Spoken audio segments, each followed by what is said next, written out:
चुनौतियों के बावजूद, 10 साल के लगातार प्रदर्शन के बावजूद ये तीसरी बार ऐतिहासिक जनादेश एनडीए को मिला है और इस अवसर पर प्रधानमंत्री को सुनने के लिए सभी लोग उत्सुक हैं। प्रधानमंत्री के अगर जी देखिए, एक जमाने में हम जानते हैं कि उत्तर भारत की पार्टी बीजेपी को कहा जाता था, लेकिन आप इन तस्वीरों को देखिए, उड़ीसा में किस तरह से बीजेपी को शानदार सफलता हासिल हुई है। सिर्फ एक सीट छोड़कर सारी की सारी सीटें बीजेपी को मिली है। गुजरात तो हम देख रहे हैं कि लंबे समय से बीजेपी के लिए एक मजबूत गढ़ है। पश्चिम में जाए महाराष्ट्र भी देखें, भले इस बार थोड़ी सी सीटें कम हुई हैं, लेकिन बीजेपी के एक मजबूत गढ़ के तौर पर जाना जाता है। उत्तर भारत में तो हम जानते ही हैं, उत्तर प्रदेश हो, बिहार हो, छत्तीसगढ़ हो, झारखंड हो, वहाँ से तमाम जो चुनकर आए लोकसभा सांसद हैं, वो इन तस्वीरों में आप देख रहे हैं। इन तस्वीरों में आप पूर्वी भारत, उत्तर पूर्व भारत और उत्तर और दक्षिण के तमाम आप सांसद देख रहे हैं। दिखाता है कि बीजेपी और एनडीए का कितना विस्तार हुआ है बीते एक दशक में। और ये तस्वीरों में जो चेहरे आपको दिख रहे हैं, जो बड़े बड़े नेता सांसद जो एनडीए के नेता दिख रहे हैं, वो ये दिखाता है कि एनडीए कितनी मजबूत हो चुकी है पूरे देश में, और उसकी एक झलक इन तस्वीरों के माध्यम से आप देख भी रहे हैं।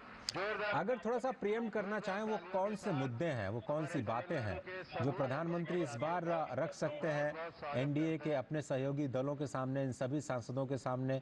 कुछ नई बातें, हमेशा कुछ नए सोच के लिए प्रधानमंत्री जाने जाते हैं, इस बार भी कुछ उम्मीदें हैं? अजय देखिए, दो बातें बहुत महत्वपूर्ण है। चुनावी नतीजे आने के बाद जब बीजेपी कार्यालय में प्रधानमंत्री ने संबोधित किया था, तो उन्होंने स्पष्ट तौर पर कहा था कि बड़े फैसले लिए जाएंगे और भ्रष्टाचार के खिलाफ जो लड़ाई है वो और तेज होगी। तो उस दिशा में प्रधानमंत्री नरेंद्र मोदी और बहुत महत्वपूर्ण बातें कह सकते हैं। और तीसरी बात, जो एनडीए की जो कि संसदीय दल की बैठक है, एनडीए के तमाम सहयोगी आपको यहाँ नजर आ रहे हैं, तो कैसे एनडीए के सहयोगियों के साथ आगे बढ़ना है, देश को आगे बढ़ाना है। और जो प्रस्ताव पारित हुआ था एनडीए की जो प्रधानमंत्री आवास पर नेताओं की बैठक हुई थी, जिसमें कहा गया था कि पिछले 10 वर्षों में वंचित, पीड़ित, शोषित के लिए बहुत उल्लेखनीय काम सरकार ने किया है, और उस सेवा भाव से, उस प्रतिबद्धता से प्रधानमंत्री नरेंद्र मोदी की अगुवाई में काम होता रहेगा। और ये एनडीए के तमाम सहयोगी दलों, नेताओं ने इस बात को लेकर एक तरह से देखे भरोसा दिया था प्रधानमंत्री नरेंद्र मोदी को समर्थन करने का। तो उसी दिशा में प्रधानमंत्री नरेंद्र मोदी अपने आज के ये जो कार्यक्रम आप देख रहे हैं, इसमें उनको संसदीय दल का नेता चुना जाएगा, तो निश्चित तौर पर वो एक संकेत होगा बीजेपी की तरफ से, प्रधानमंत्री नरेंद्र मोदी की तरफ से, एनडीए की तरफ से, कि देखिए हम एकजुट हैं, उत्तर से दक्षिण तक, पूर्व से पश्चिम तक हमारी प्रेजेंस है, और हम पूरे देश में समग्र विकास को जो 10 सालों में एक रफ्तार दी गई है, उसको और आगे ले जाने के लिए पूरा एनडीए एकजुट और प्रतिबद्ध नजर आ रहा है। देखिए, आप तस्वीरों में देख रहे हैं कि उत्तर प्रदेश के मुख्यमंत्री योगी आदित्यनाथ हैं, तमाम एनडीए के सहयोगी हैं, मुस्कुरा रहे हैं, आपस में बात कर रहे हैं। ये प्रफुल्लित चेहरे दिखाते हैं कि जो देश में तीसरी बार लगातार एनडीए को बहुमत मिला है, ये प्रधानमंत्री नरेंद्र मोदी के 10 साल के शानदार शासन, उनकी अगुवाई में जो केंद्र ने काम किया है, कल्याणकारी योजनाएं, उसका भी एक बहुत महत्वपूर्ण एक प्रदर्शन है। देश की जनता ने विश्वास जताया। आप देखिए, नीतीश कुमार है, एकनाथ शिंदे हैं, लोजपा के चिराग पासवान है, जो एनडीए के तमाम सहयोगियों एक साथ बिठाए गए हैं, जितिन राम मांझी हैं। तो ये तस्वीरें दिखाती हैं। आप अनुप्रिया पटेल मिर्जापुर से फिर चुनाव जीत कर आई हैं, एनडीए की प्रमुख सहयोगी है उत्तर प्रदेश की। तो इस तरह से तमाम तस्वीरें हम देख रहे हैं, तमाम लोगों को हम देख रहे हैं जो प्रधानमंत्री पहुंच चुके हैं। तस्वीरों में हम ये देख पा रहे हैं नरेंद्र मोदी, और अब इस वक्त तस्वीरों में स्पष्ट तौर पर जेपी नड्डा साहब उनका स्वागत करते हुए, और सभी सांसदों का पारंपरिक तौर से स्वागत किया गया है आज संसद भवन में। और बहुत ही ऐतिहासिक क्षण, जिस तरह से शैलेंद्र कह रहे थे कि ऐसा पहली बार हुआ है जब भारत के इतिहास में लगातार तीसरी बार किसी एक गठबंधन को बहुमत मिला है, और देश की सत्ता जनता ने उन्हें दी है। और कुछ ही क्षणों में प्रधानमंत्री संसद भवन पधारेंगे और एनडीए के सभी सांसदों को संबोधित करेंगे। कुछ न कुछ नई बातें, कुछ न कुछ नए दृष्टिकोण के साथ प्रधानमंत्री कभी न रुकने की जो उनकी आदत है। और मैं ये सवाल करना चाहता था अपने संवाददाता से कि कब संसद का जो नया सत्र है, पहला सत्र कब बुलाया जाएगा, मुझे लगता है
उसमें भी ज़्यादा देर नहीं होगी, क्योंकि जो सरकार है पहले ही प्रधानमंत्री इस बात का संकेत दे चुके हैं कि सभी मंत्रालयों को कहा गया है 100 दिनों का अपना एजेंडा बनाने के लिए। वो रूपरेखा तैयार है, बजट भी पेश किया जाना है।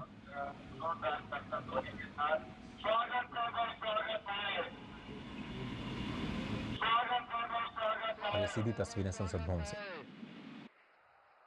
स्वागत है भाई, स्वागत है, स्वागत है भाई, स्वागत है, स्वागत है भाई, स्वागत है, स्वागत है भाई, स्वागत है, स्वागत है भाई, स्वागत है, स्वागत है भाई, स्वागत है, स्वागत है भाई, स्वागत है, स्वागत है भाई, स्वागत है, स्वागत है भाई, स्वागत है, स्वागत है भाई, स्वागत है, स्वागत है भाई, स्वागत है, स्वागत है भाई, स्वागत है, स्वागत है भाई, स्वागत है, स्वागत है भाई, स्वागत है, स्वागत है भाई, स्वागत है, स्वागत है भाई, स्वागत है, स्वागत है भाई, स्वागत है, स्वागत है भाई, स्वागत है। हम सबके लिए गर्व और गौरव का क्षण है। माननीय प्रधानमंत्री जी संविधान को नमन कर रहे हैं। भारत माता की, भारत माता की, वंदे वंदे वंदे वंदे। स्वागत है भाई, स्वागत है, स्वागत है भाई, स्वागत है, स्वागत है भाई, स्वागत है, स्वागत है भाई, स्वागत है। हमारा लिए बड़ा गर्व और हर्ष का क्षण है कि माननीय प्रधानमंत्री नरेंद्र मोदी जी हमारे बीच में आ चुके हैं। मैं माननीय राष्ट्रीय अध्यक्ष जी से कहूंगा कि वो गमछा और पुष्प गुच्छ के द्वारा माननीय प्रधानमंत्री श्री नरेंद्र मोदी जी का स्वागत करें। माननीय राष्ट्रीय अध्यक्ष जी, स्वागत है भाई, स्वागत है, स्वागत है भाई, स्वागत है, स्वागत है भाई, स्वागत है। फिर तीसरी बार, फिर तीसरी बार, फिर तीसरी बार।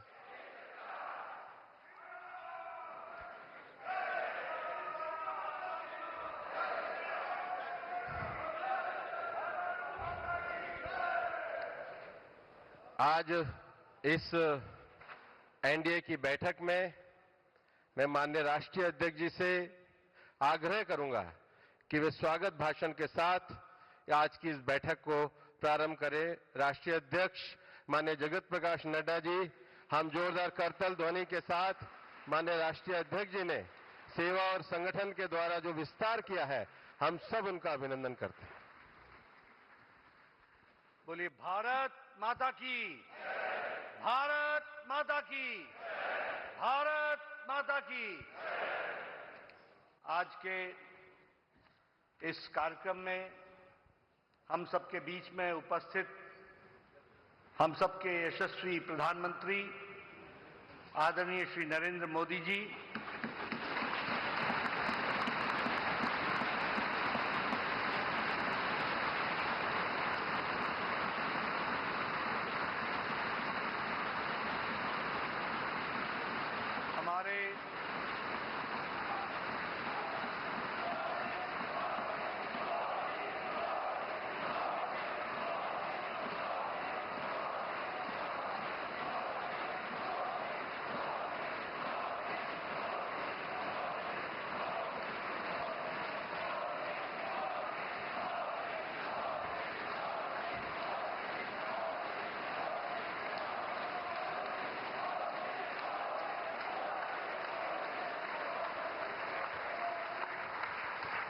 हमारे सभी एनडीए